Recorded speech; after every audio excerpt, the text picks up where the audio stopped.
नमस्कार, आप देख रहे हैं जन टीवी और मैं आपके साथ आकांक्षा पारिक। खबरों की शुरुआत से पहले एक नजर हेडलाइंस पर।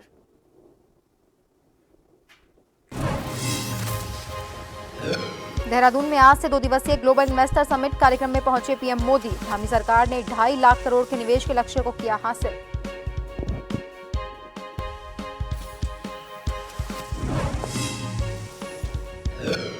देहरादून इन्वेस्टर समिट पर विपक्ष ने उठाए सवाल। कांग्रेस अध्यक्ष महारा ने कहा, सरकार से पूछे 5 प्रश्नों का नहीं दिया जवाब। 2024 के चुनावों को प्रभावित करने की कोशिश।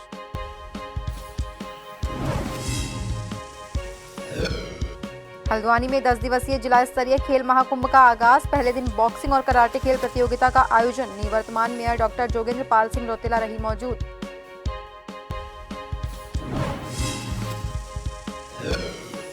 कई महीनों से भूस्खलन और दरार का दंश झेल रहा पगनो गांव। ग्रामीणों में दहशत का माहौल। बच्चे पंचायती भवन में पढ़ने के लिए मजबूर।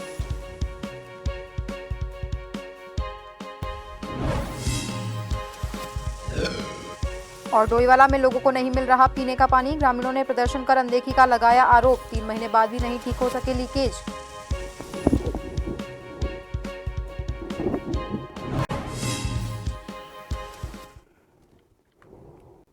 और अब खबरें विस्तार से। दुनिया के देशों में शादी करना हमारे देश के धन्ना सेठों के लिए फैशन बन गया है। मैं देशों के धन्ना सेठों को कहना चाहता हूं, जब जोड़े ईश्वर बना रहा है तो जोड़ा अपने जीवन की यात्रा उस ईश्वर के चरणों में आने के बजाय विदेश में जाकर क्यों करता है। मैं चाहता हूं देश के नौजवानों को मेक इन इंडिया की तरह वेड इन इंडिया मूवमेंट चलाना चाहिए। प्रधानमंत्री नरेंद्र मोदी ने शुक्रवार को देहरादून में उत्तराखंड ग्लोबल इन्वेस्टर समिट 2023 के इनॉग्रेशन के मौके पर यह बात कही। ये समिट 9 दिसंबर तक चलेगी। इस दौरान पतंजलि ग्रुप के बाबा रामदेव, जेएसडब्ल्यू स्टील के चेयरमैन और एमडी सज्जन जिंदल सहित प्रमुख इंडस्ट्रियलिस्ट इस समिट में शामिल हुए हैं। वहीं समिट में बाबा रामदेव ने कहा कि पतंजलि ग्रुप उत्तराखंड में 10,000 करोड़ रुपए का नया निवेश करेगा।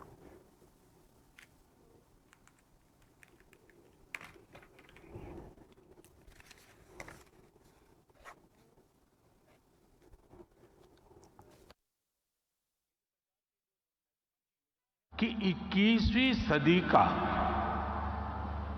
ये तीसरा दशक उत्तराखंड का दशक है।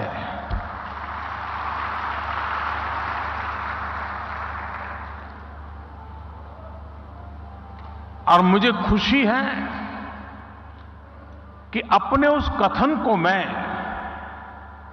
लगातार चरितार्थ होते हुए देख रहा हूं। हमने डेस्टिनेशन उत्तराखंड की थीम पर इन्वेस्टर समिट का आयोजन किया है। हमारा प्रयास होगा कि हर 2 वर्षों में इस प्रकार के आयोजन को करें। हमने ग्लोबल इन्वेस्टर समिट में जब हम ये शुरू कर रहे थे तो 2.5 लाख करोड़ रुपए का निवेशकों के साथ करार का लक्ष्य रखा था। मुझे आपको बताते हुए खुशी हो रही है कि हमने इस लक्ष्य से अधिक निवेश के प्रस्तावों पर अभी तक हस्ताक्षर किए जा चुके हैं। और यह बताते हुए भी मुझे अत्यंत हर्ष का अनुभव हो रहा है कि इस बार हमने पहले से ही इनको धरातल पर उतारने के लिए भी लगातार प्रयास किया है। पीएम नरेंद्र मोदी ने उत्तराखंड की राजधानी देहरादून में ग्लोबल इन्वेस्टर समिट 2023 का उद्घाटन किया। इसके साथ ही अपने संबोधन के दौरान प्रधानमंत्री ने निवेशकों को उत्तराखंड में आमंत्रित किया और कहा कि डबल इंजन के सरकार में उत्तराखंड विकसित हो रहा है और उत्तराखंड में चारों तरफ विकास दिखाई दे रहा है। पेश है देहरादून से संवाददाता हिमांशु बरमौला की ये रिपोर्ट।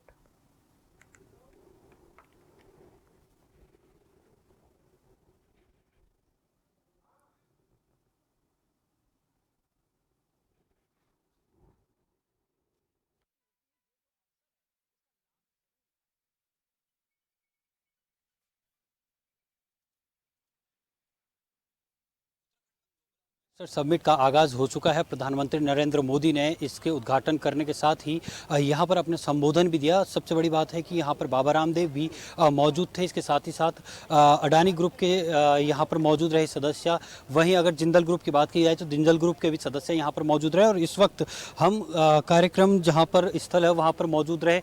आप देख सकते हैं कि किस तरीके से यहाँ पर चहल पहल है, क्योंकि आज यहाँ पर निवेशक आए हैं। और सबसे बड़ी बात यह है कि जो पतंजलि ग्रुप के बाबा रामदेव हैं, JSW स्टील के चेयरमैन और MD सज्जन जिंदल हैं, और बड़े बड़े इंडस्ट्रियल इस समिट में शामिल हुए हैं। सबसे बड़ी बात यह है कि बाबा रामदेव ने मंच से कहा है कि उत्तराखंड में 10,000 करोड़ रुपए का नया निवेश पतंजलि करेगा, और इसी के साथ ही साथ 10,000 से ज़्यादा लोगों को निवेश रोजगार यहाँ पर मिलेगा। वहीं सबसे बड़ी बात यह है कि प्रधानमंत्री ने मेक इन इंडिया के तहत वेडिंग इन इंडिया डेस्टिनेशन का एक प्लान भी तैयार किया है कि बाहर न जाकर यहीं उत्तराखंड में डेस्टिनेशन शादी की जाए। प्रधानमंत्री ने अपने इस संबोधन में कई अहम बातें भी की हैं। उन्होंने निवेशकों को आमंत्रित भी किया है कि उत्तराखंड में डबल इंजन की सरकार है, और जो पॉलिसी यहाँ पर बनाई गई है वो बहुत सरल तरीके से यहाँ पर वन विंडो सिस्टम के तहत बनाई गई है, और किसी भी उद्योगपति को यहाँ पर कोई भी दिक्कतें नहीं आने वाली है। कैमरामैन आकाश श्रीवास्तव के साथ हिमांशु बरमूला, जन टीवी, देहरादून। देहरादून के FRI में इन्वेस्टर समिट का पहला दिन है, जहां एक तरफा इस निवेशक सम्मेलन में निवेश करने के लिए प्रधानमंत्री मोदी और मुख्यमंत्री धामी ने निवेशकों को प्रेरित किया, तो वहीं दूसरी तरफ निवेशक भी उत्तराखंड में निवेश करने के लिए खासे उत्साहित नजर आ रहे हैं। रसना ग्रुप ऑफ इंडस्ट्रीज के चेयरमैन पिरुज खंबाटा ने बताया कि उत्तराखंड में निवेश के कई आयाम हैं। इसके साथ ही रसना ग्रुप इस निवेशक सम्मेलन के बाद बड़ा निवेश उत्तराखंड में कर सकता है। उत्तराखंड के गुलाब के फूलों में निवेश करने का रसना ग्रुप की योजना है, जिससे शरबत और गुलकंद बनाकर रसना ग्रुप देश विदेश में अपने उत्पादों को पहुंचाना चाहता है।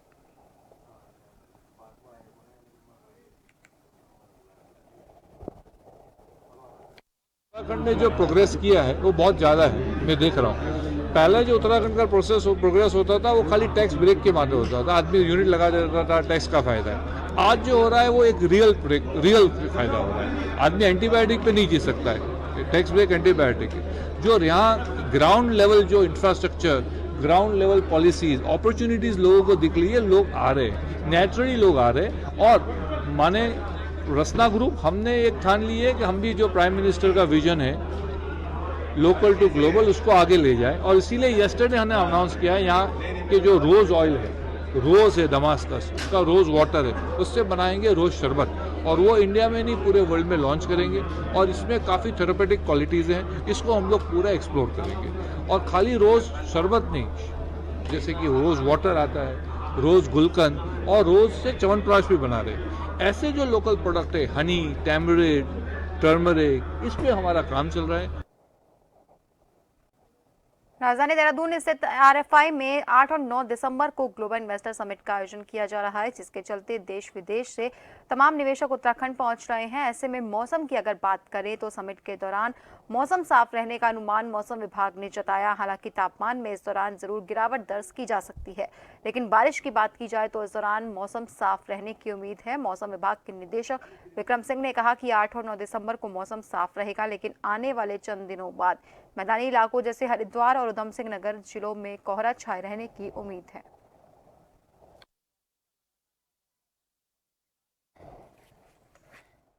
परंतु जब 8-9 में आप जाते हैं तो जो उत्तर पश्चिमी हवा है वो थोड़ी स्ट्रेंथन हो रही है, तो उसकी वजह से आप देखेंगे जो तापमान है वो थोड़ा गिरेंगे, और सामान्य या सामान्य से भी 1-8 डिग्री जो है नीचे जाने की उसकी बिल्कुल संभावना है। तो इस तरह की सिचुएशन है। और कल से अगर देखें तो जो मॉइस्चर थोड़ा बहुत मिल गया है, उसकी वजह से कल रात से या परसों सुबह से अगर मैं बात करूं तो कोहरा भी कहीं ना कहीं जो मैदानी क्षेत्र हमारे हैं उसमें थोड़ा बहुत कोहरे की जो चीज़ें देखने को मिलेंगी। उत्तराखंड में 2 दिवसीय वैश्विक निवेशक सम्मेलन में देश दुनिया के 5,000 से ज्यादा निवेशक और प्रतिनिधि शामिल होने के लिए FRI देहरादून में विभिन्न सेक्टर में निवेश के लिए पहुंच चुके हैं। वहीं आपको बता दें कि मुख्यमंत्री धामी के मुताबिक राज्य के विभिन्न सेक्टर में निवेश के लिए अभी तक 3 लाख करोड़ रुपए के MOU साइन हो चुके हैं। उत्तराखंड ग्लोबल इन्वेस्टर समिट 2023 का शुभारंभ प्रधानमंत्री मोदी के द्वारा किया गया, तो वहीं राजधानी देहरादून प्रदेश कांग्रेस मुख्यालय में कांग्रेस प्रदेश अध्यक्ष करण महारा ने प्रेस वार्ता कर धामी सरकार को इन्वेस्टर समिट के हो रहे खर्च और IDS स्कीम को लेकर सवाल खड़े किए। इन्वेस्टमेंट मीट हो रहा है, लेकिन सरकार से कुछ प्रश्न जो 5 महीने पूछे थे ना, तो उसका उत्तर अभी तक किसी प्रवक्ता ने दिया, नहीं सरकार ने दिया है। दूसरा, आईडीएस योजना जो लागू हुई थी 2017 में, उसका कार्य अवधि जो थी 2022 तक थी, और उसमें ये तय था कि जो भी इन्वेस्टर्स हिमाचल, उत्तराखंड और जम्मू कश्मीर में आएंगे उनको 30% की सब्सिडी दी जाएगी। उत्तराखंड में ये योजना 2021 में बंद हो गई, 1 साल पहले इसको बंद कर दिया गया, और उत्तराखंड के हिस्से में केवल 1100 करोड़ रुपया आया। और आज भी जो इन्वेस्टर्स थे जिन्होंने इन्वेस्ट किया वादे के मुताबिक, उनको आज भी उनका 5000 करोड़ रुपया केंद्र सरकार पर बकाया है। तो इनके आईडीएस स्कीम का ये खुलासा है, और ये खोखलापन जो है खाली इन्वेस्टमेंट मीट्स के नाम पर जो करोड़ों अरबों रुपया खर्च किया जा रहा है, मैं इसको बर्बादी मानता हूं। उत्तराखंड के मुख्यमंत्री पुष्कर सिंह धामी ने लोहाघाट क्षेत्र के लोगों को प्रदेश के पहले बालिका स्पोर्ट्स कॉलेज की सौगात दी है, जिसकी जानकारी प्रदेश के खेल मंत्री रेखा आर्य के द्वारा दी गई। वहीं क्षेत्र के लोगों ने मुख्यमंत्री धामी को लोहाघाट क्षेत्र को इस शानदार सौगात देने के लिए धन्यवाद दिया। सुई ग्राम प्रधान भुवन चौबे और सामाजिक कार्यकर्ता प्रदीप देव ने लोहाघाट क्षेत्र की जनता की ओर से डीएम चंपावत नवनीत पांडे के माध्यम से मुख्यमंत्री धामी को धन्यवाद ज्ञापन प्रेषित किया। काफ़ी हर्ष का विषय है। हमारे सुई क्षेत्र में एक और सौगात हमें मिली है महिला स्पोर्ट्स कॉलेज की।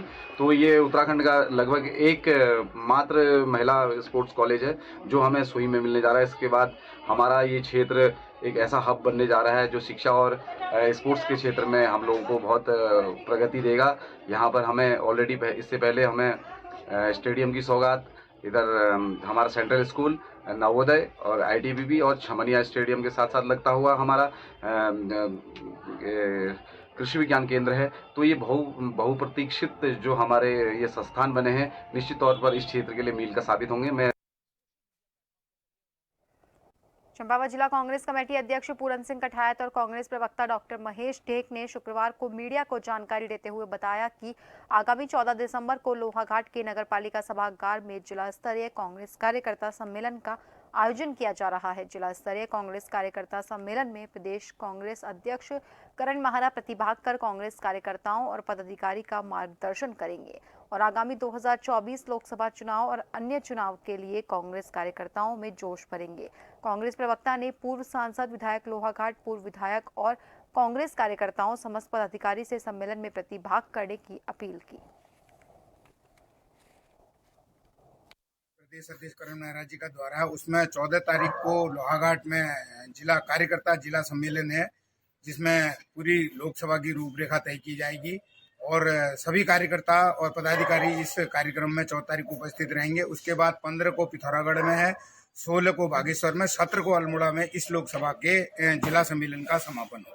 जाएंगे जो प्रदेश में बेरोजगारी है, महंगाई है और जो विकास कार्य ठप पड़े हुए हैं इस विधानसभा में, उन सारे मुद्दों पर चर्चा होगी। कार्यकर्ता अपनी बात रखेंगे, कार्यकर्ताओं की बात सुनी नहीं जा रही है और जो हमारे पदाधिकारी हैं विकास कार्य की बात रखते हैं तो उनकी सुनी नहीं जा रही। तो उस स्तर पर कैसे लड़ी जाए इसकी रूपरेखा तय की जाएगी।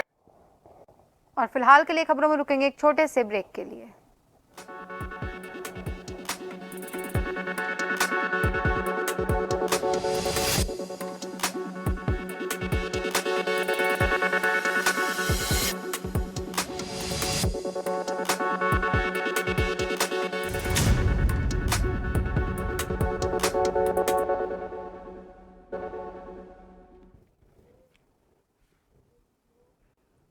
ब्रेक के बाद एक बार फिर से आप सभी का स्वागत है। बढ़ते हैं अगली खबर की ओर। डोईवाला नगर पंचायत के वार्ड नंबर 17 चांदमारी में स्थानीय ग्रामीणों ने प्रदर्शन कर क्षेत्र की अनदेखी का आरोप लगाया। आपको बता दें कि लंबे समय से पेयजल पाइपलाइन लीकेज होने के चलते ग्रामीणों को पीने के लिए पानी उपलब्ध नहीं हो पा रहा, जिसको लेकर ग्रामीणों का गुस्सा फूट पड़ा और ग्रामीणों ने जल संस्थान के खिलाफ नारेबाजी कर रोष जताया। ग्रामीणों का कहना है कि 3 महीने पहले जल संस्थान को इस लीकेज पाइपलाइन से अवगत करवाया गया था और जल संस्थान ने इसको सही करवाने की बात कही थी, लेकिन 3 महीने बीतने के बाद भी आज तक जल संस्थान ने इस लीकेज को ठीक नहीं करवाया।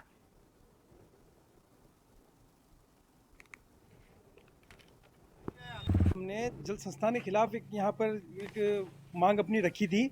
जल संस्थान के द्वारा एक हमें जो इग्नोर किया जा रहा है हम अनदेखी की जा रही है। हम एक बात बताइए, एक ये पानी की लाइन यहाँ लीकेज पड़ी हुई है, पिछले 3 महीने से लगातार मैं मांग कर रहा हूँ कि उसको दुरुस्त किया जाए, लेकिन सरकार की जो हमारा जल संस्थान है उसके कान में बिल्कुल जूं नहीं रेंग रही है। और यहाँ हमें पीने के पानी में कीड़े और मिट्टी और काई इत्यादि जो है हमारे पानी में आ रही है। मैं लगातार उसकी मांग कर रहा हूँ। मैंने 6/9/2023 को भी जो है ज्ञापन जो है अपने जल संस्थान जेई साहब को दिया था। उसके बाद जो 28/11 को फिर मैंने पुनः उसका जब एक ज्ञापन दिया, तो अभी तक भी उसके बाद में कंटिन्यू उनको फ़ोन कर रहा हूँ, लगातार फ़ोन कर रहा हूँ। मैंने कहा सर आप हमारी इस लाइन को दुरुस्त कर दीजिए। यहाँ नाली की तरफ पानी बह रहा है, जैसे नाली में पानी बहता है ऐसे यहाँ पानी बह रहा है, लेकिन यह है इनको रोज़ आश्वासन दे रहे हैं, केवल एक आश्वासन दिया जा रहा है। समस्या हमारी सड़क की, बिजली की और पानी की, और सड़क पूरी टूटी हुई है। कई बार मैंने भी विधायक से भी बोला, हमारे कुछ नहीं, कोई सुना ही नहीं है, कोई सुनता ही नहीं किसी चीज़ को। 17 नंबर वार्ड है हमारा। सड़कों की भी समस्या है, सड़कों की पूरी सारी समस्या, पानी भरता है बरसात में भी। अब भी ये सारा देखो ना, रोड पर जाने लायक नहीं, आप पैदल नहीं चल सकते, है ही नहीं, पानी ही नहीं आता उसमें। सुबह शाम मोटर चलाते तब भी पानी नहीं आता, एक घर में जाता दूसरे में जाता नहीं, सारे परेशान, पूरा मोहल्ला परेशान है। हल्द्वानी के स्पोर्ट्स स्टेडियम में 10 दिवसीय जिला स्तरीय खेल महाकुंभ की शुरुआत हुई। निवर्तमान मेयर डॉक्टर जोगेंद्र पाल सिंह रोतेला ने खेल महाकुंभ की शुरुआत की। इस दौरान आपको बता दें कि खेल महाकुंभ के पहले दिन बॉक्सिंग और कराटे खेल प्रतियोगिता का आयोजन किया गया। जनपद स्तरीय खेल महाकुंभ में ब्लॉक स्तरीय खेल महाकुंभ से विजयी होकर आए खिलाड़ी प्रतिभा कर रहे हैं। वहीं 10 दिनों तक चलने वाली इस प्रतियोगिता के बाद राज्य स्तरीय खेल महाकुंभ में ये खिलाड़ी प्रतिभा करेंगे।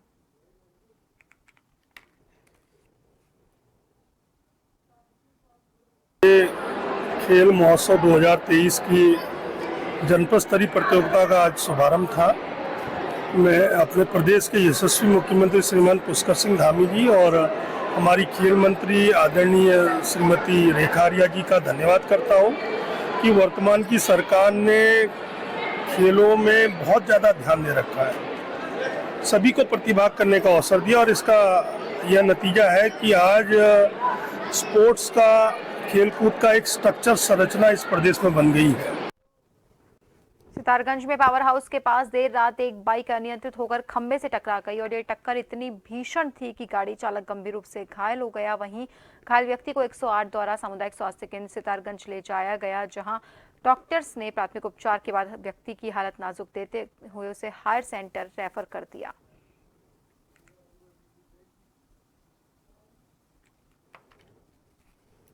सियाराम वर्मा, उम्र 45 साल, बिष्टी चौराहे के पास कॉलोनी, चौहान कॉलोनी, वहाँ रहते हैं।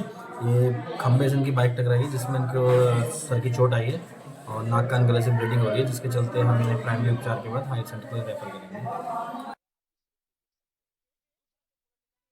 उत्तरकाशी के लौंथुरु वेणा मनेरी मोटर मार्ग पर घटिया पेंटिंग की वजह से रोड 1 महीने के अंदर ही उखड़ने लगी है। गंगोत्री विधानसभा के विधायक के गांव के नजदीक इस सड़क पर घटिया गुणवत्ता का मटेरियल इस्तेमाल किया जा रहा है। खबर का संज्ञान लेकर पीएमजीएसवाई के एएन ने सड़क का मुआयना कर संबंधित ठेकेदार को 1 सप्ताह के अंदर सड़क को नए सिरे से पेंटिंग करने के निर्देश दिए हैं। इसके साथ ही कार्य पूरा न होने पर भुगतान भी रोकने की चेतावनी दी है।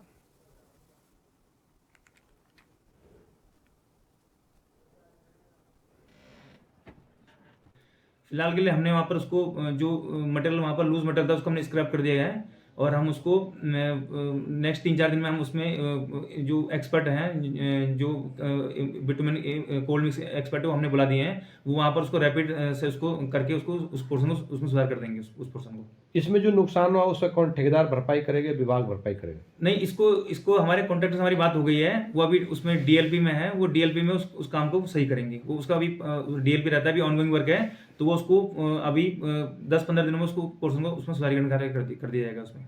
आईआईटी रुड़की में इंटरनेशनल सेमिनार का आयोजन किया गया, जिसमें देश और विदेशों से 800 से ज्यादा प्रतिभागियों ने भाग लिया। सेमिनार का मुख्य उद्देश्य एनर्जी स्टोरेज डिवाइस है, जिसमें नेट कार्बन जीरो को लेकर चर्चा हुई। आईआईटी के निदेशक का कहना है कि 2030 तक 400 गीगावाट रिन्यूएबल एनर्जी होनी चाहिए। इसके साथ ही उन्होंने बताया कि भविष्य में इस पर काम करना बड़ा चैलेंज है।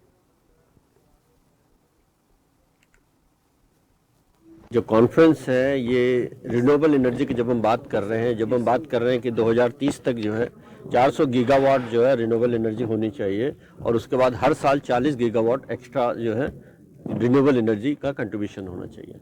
तो उस चीज़ को ध्यान में रखते हुए बहुत से प्रयास इस तरह से गवर्नमेंट ऑफ इंडिया कर रही है कि हम बहुत सारे जो है चीज़ों को रिन्यूएबल एनर्जी सोर्सेज पे जाएं। तो उसमें जो आज की जो कॉन्फ्रेंस है जिसमें इंटरनेशनल लेवल की कॉन्फ्रेंस है और 800 से ज़्यादा इसमें प्रतिभागी हैं जो विदेशों से और इंडिया से अलग अलग पार्ट ऑफ कंट्री से आए हुए हैं और सब अपने अपने जो है कुछ कीनोट हैं, प्लिनी टॉक्स हैं, उसके अलावा पोस्टर्स हैं और एक्सपो भी एक लगी हुई है जिसमें हम डिफेंस के काफ़ी प्रोडक्ट का भी एक्सपो कर रहे हैं। तो ये सारी चीज़ों का पर्पस यही है कि जो हमारे रिसर्च स्कॉलर हैं वो साइंस एंड टेक्नोलॉजी में किस तरह के डेवलपमेंट हो रहे हैं, चाहे वो बैटरी की बात करें, ई व्हीकल की बात करें, उसके एप्लीकेशन की बात करें, मटेरियल डेवलपमेंट की बात करें और जो पॉलिसी बन रही है उसके लिए गवर्नमेंट ऑफ इंडिया ने जो पॉलिसी बना रही है कि किस तरह से रिन्यूएबल एनर्जी का शेयर बढ़ाया जाए तो उसको कोट से जम्मू की महिलाओं को लेकर रेगड़ू जा रहा वाहन घाट लोहा घाट एनएच में मरोड़ खान के पास अनियंत्रित होकर पलट गया। दुर्घटना में जानकी देवी गंभीर रूप से घायल हो गई जिसे प्रशासन की टीम ने लोहा घाट उप जिला चिकित्सालय पहुंचाया। यहां से उन्हें चंपावत जिला चिकित्सालय रेफर किया गया तो वहीं वाहन में वाहन चालक सहित 8 लोग सवार रहे। एक महिला घायल है जिनको प्राइवेट निजी वाहन से लोहाघाट अस्पताल पहुंचा दिया गया है और बाकी जितने भी उसमें पैसेंजर थे वो अभी सुरक्षित हैं और उनको हल्की फुल्की चोट आई हुई या नहीं आई हुई है, सभी सामान्य है। स्थिति ठीक है, हमने उनका उपचार कर दिया है, प्राथमिक उपचार दे दिया है, लेकिन उनको फिर भी एक सीटी स्कैन कराने की जरूरत है अभी और बाकी उसी की बात पता चलेगी। हाँ अभी रेफर होंगे, खतरे से अभी बाहर कह सकते हैं, बाकी सीटी देखने के बाद ही पता चलेगा। 3 गाड़ी आ गई थी, एक गाड़ी ऊपर से आई, एक गाड़ी नीचे से आई। वहाँ पे मैंने ब्रेक मारा, ब्रेक मारते ही गाड़ी को मतलब पत्थर के ऊपर चढ़ गई थी गाड़ी।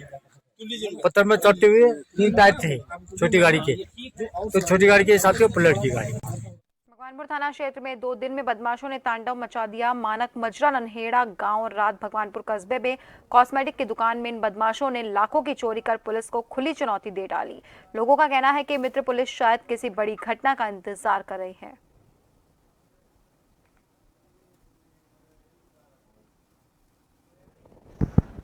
जी हम तो सो रहे थे पड़े हुए और वो आके कोई घर में लोक पड़ा है उसका अलमारी के लोक मत काट कर सारी टुम्मा ले गए। बहुत हमारी है यहाँ से। अच्छा क्या सामान था? 2 जोड़ी पजेबों की है और एक पैंडल है और एक गले का लॉकेट है जिसे हर टाइम रोज प्यार कर रखा लोन दिला रही और वो अंगूठी है और 3000 रुपये है और छोटी मोटी चंद दिन के जागतों की भी उसी में रखी थी। एप्लीकेशन दी थी थाने में? हाँ दी थी। पुलिस आई थी?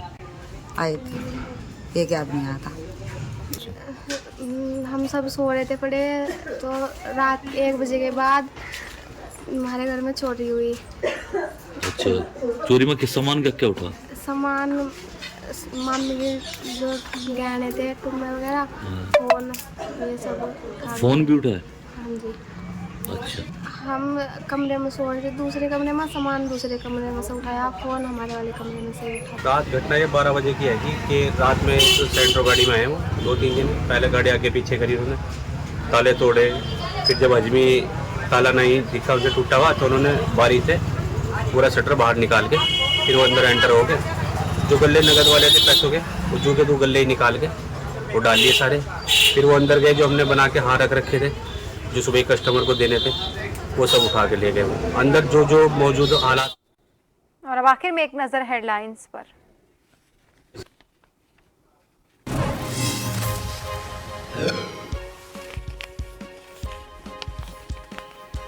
उत्तराखंड में ग्लोबल इन्वेस्टर समिट का हुआ आगाज। आपको बता दें कि कार्यक्रम में पहुंचे पीएम मोदी। धामी सरकार ने 2.5 लाख करोड़ के निवेश के लक्ष्य को किया हासिल। देहरादून इन्वेस्टर समिट पर विपक्ष ने उठाए सवाल। कांग्रेस अध्यक्ष महारा ने कहा सरकार से पूछे 5 प्रश्नों का नहीं दिया गया जवाब। 2024 के चुनावों को प्रभावित करने की कोशिश।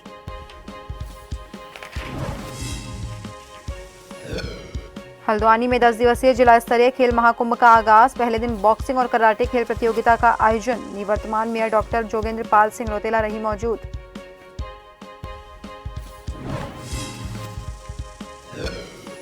कई महीनों से भूस्खलन और दरार का दंश झेल रहा पगनो गांव, ग्रामीणों में दहशत का माहौल, बच्चे पंचायती भवन में पढ़ने के लिए मजबूर।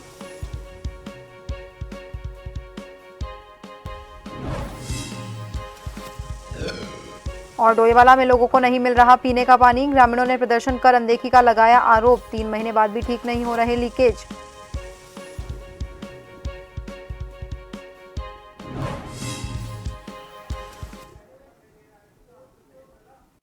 और फिलहाल के लिए खबरों में बस इतना ही। बने रहिए जन टीवी के साथ। नमस्कार।